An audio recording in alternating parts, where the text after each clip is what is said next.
Hi friends, நம்ம எல்லாருக்கும் road சைடில் செய்கிற காளான்னா ரொம்ப பிடிக்கும். அது நம்ம இப்போ எப்படி ஹெல்த்தியாக வீட்டிலேயே செய்யலாங்கிறத பார்க்கலாம்.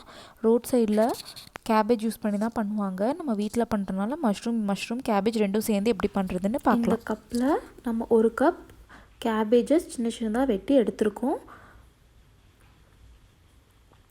அதுக்கப்புறம் அதே கப்பில் நம்ம ஒரு கப் அளவுக்கு காளான் எடுத்துருக்கோம். அந்த காளானையும் போட்டுக்கோங்க. இது ரெண்டையும் சேர்ந்து நம்ம இப்போ வாஷ் பண்ணி எடுத்துக்கலாம், பச்சை ஸ்மெல் போகிறதுக்காக. வச்சது கூட ஒரு ஸ்பூன் உப்பு, ஒரு ஸ்பூன் மிளகாத்தூள், 1.5 ஸ்பூன் கரம் மசாலா எல்லாம் சேர்த்திக்கோங்க. அதுக்கப்புறம் நம்ம ஒரு கப் காய் எடுத்ததுனால அரை கப் அளவுக்கு, அதே கப்பில் அரை கப் அளவுக்கு நம்ம வந்து மைதா மாவு எடுத்துக்கணும். அதுக்கப்புறம் அது கூடயே 2 ஸ்பூன் கார்ன்ஃப்ளவர் மாவு எடுத்துக்கணும். இதெல்லாம் வந்து நம்ம வந்து அந்த காய்கறி எல்லாமே சேர்ந்து பைண்ட் ஆகிறதுக்காக நம்ம ஆட் பண்ணுறது.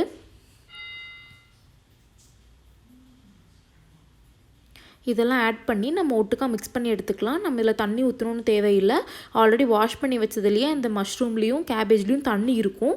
ஸோ நம்ம தண்ணி எதுவும் ஊற்ற தேவையில்லை. தேவைப்பட்டால் ஊற்றிக்கலாம். ஆனால் நீங்கள் அது மிக்ஸ் பண்ணால் அதுவே அதில் இருக்க தண்ணியே போதுமானதாக இருக்கும். ஸோ இந்த கன்சிஸ்டன்சிக்கு மிக்ஸ் பண்ணி எடுத்துக்கோங்க. நீங்கள் பார்த்தீங்கன்னா எல்லாமே நல்லா சேர்ந்து ஒரு மாவு பதத்துக்கு வந்துருச்சு. இந்த கன்சிஸ்டன்சி வந்ததுக்கப்புறமா நீங்கள் வந்து நிறுத்திக்கலாம். இதுக்கப்புறம் நம்ம வந்து எண்ணெயில் பொரிச்சு எடுக்கலாம். ஒரு பேனில் ஆயில் ஹீட் பண்ணிக்கோங்க. ஆயில் நல்லா ஹீட் ஆனதுக்கப்புறமா கலக்கி வச்ச மாவு எடுத்து தட்டையாக போட்டுக்கோங்க. ஸோ அப்போ நிறைய எண்ணெய் உரியாது நமக்கு. ஏன்னா நம்ம எப்படியும் பிச்சு தான் மஷ்ரூமில் காளானில் போட போகிறோம்.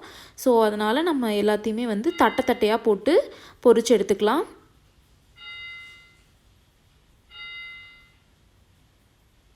இப்போ பொரிஞ்சிருச்சு. நம்ம எடுத்து தனியாக ஒரு பவுலில் வச்சிடலாம்.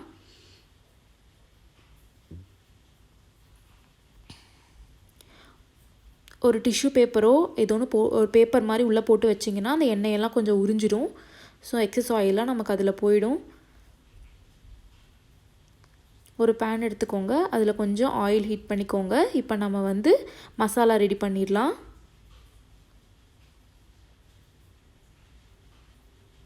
ஆயிலில் ரெண்டு பச்சை மிளகா போட்டுக்கோங்க. ஒரு கொத்து கருவேப்பிலை ஆட் பண்ணிக்கோங்க. நான் ஒரு பெரிய வெங்காயம் ஃபுல்லாக சின்னதாக நறுக்கி வச்சுருக்கேன். அதையும் சேர்த்து நல்லா வணக்கி விட்டுக்கலாம்.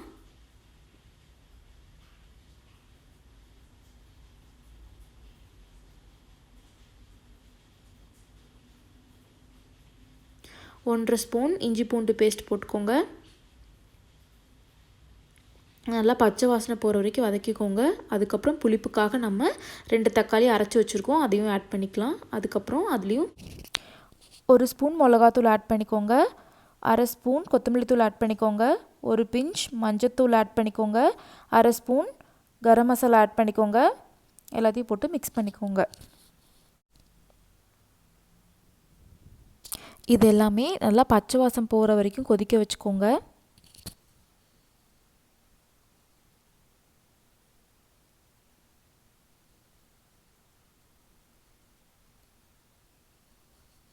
அப்புறம் நம்ம ஒரு பவுல் எடுத்து 1 ஸ்பூன் கார்ன்ஃப்ளவர் மாவு ஆட் பண்ணிவிட்டு அதில் 1 கப் தண்ணி கலந்துக்கலாம். இது வந்து நம்மளோட மசாலா வந்து கெட்டியாகாமல் ஒரு செமி கிரேவியாக இருக்கிற கன்சிஸ்டன்சி கிடைக்கும். அதனால் நம்ம கார்ன்ஃப்ளவர் மாவு மிக்ஸ் பண்ணி அதை வந்து நம்ம இப்போ கொதித்து அந்த கிரேவிக்குள்ளே ஆட் பண்ணிக்கலாம். இதை ஆட் பண்ணி நல்லா கிண்டி விட்டுக்கோங்க. இது ஒரு 2 மினிட்ஸ் நல்லா கொதிக்கட்டும். இது கொதித்ததுக்கப்புறமா நம்ம பிச்சு வச்சுருக்கிற நம்மளோட கேபேஜ் அண்ட் மஷ்ரூம் ஃப்ரை பண்ணதை எடுத்து உள்ளே போடலாம். உள்ளே போட்டுட்டு நல்லா கலந்து விடுங்க. நல்லா கலந்து நல்லா கரண்டி வச்சு நல்லா பிச்சு விடுங்க. ஸோ தட் நல்லா ஒரு கிரேவி கன்சிஸ்டன்சி மாதிரி நம்ம கடையில் சாப்பிட்ற மஷ்ரூம் கன்சிஸ்டன்சிக்கு வரும். அது அவ்வளோதான். இது ஒரு 2 நிமிஷம் நல்லா கொதிச்சதுக்கப்புறமா நம்ம ஆஃப் பண்ணிடலாம். இப்போ வந்து நம்ம கார்னிஷிங் பண்ணி நம்ம வந்து சர்வ் பண்ணலாம். கொஞ்சம் ஆனியன் அண்ட் கொத்தமல்லி தழை ஆட் பண்ணியிருக்கேன். உங்களுக்கு வேணும்னா நீங்கள் பூரி அதெல்லாம் கூட ஆட் பண்ணிக்கலாம். நான் கொஞ்சம் பூரி கூட ஆட் பண்ணியிருக்கேன்.